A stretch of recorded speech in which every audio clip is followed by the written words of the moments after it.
Laurent, on était en train de parler des 4 espèces de lynx. On vient de dire que le lynx qu'il y a en Europe, qu'il y a en France, c'est le lynx boréal, c'est comme ça qu'il s'appelle, c'est-à-dire le lynx du Nord. Et donc lui, c'est le plus gros de la famille. Les plus gros font 35 kilos. Pour donner une idée à celles et ceux qui nous écoutent, en gros, les plus gros lynx font la taille d'un berger allemand, c'est ça. Le plus gros qu'on ait jamais relâché, il fait 29 kilos. 29 kilos, c'est déjà très très gros. Quand on parle ensuite de dépasser les 30 kilos, on est en Sibérie, on n'est pas dans l'Europe de l'Ouest. Déjà 29 kilos, c'est déjà une belle bête, c'est le poids d'un labrador, quoi. Mais on va présenter ces 3 cousins, si j'ose dire.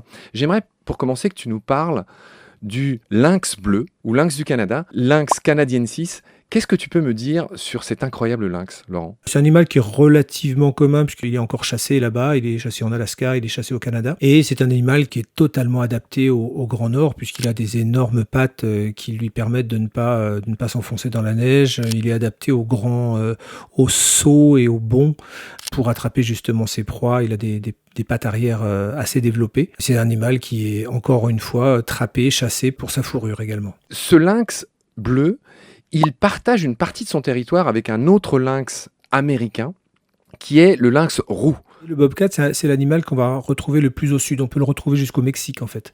Donc c'est encore une fois un animal assez commun aux États-Unis notamment, jusqu'au sud du Canada. Donc il y a une espèce de frange territoriale entre le lynx du Canada et le lynx roux, où ils peuvent en effet se croiser.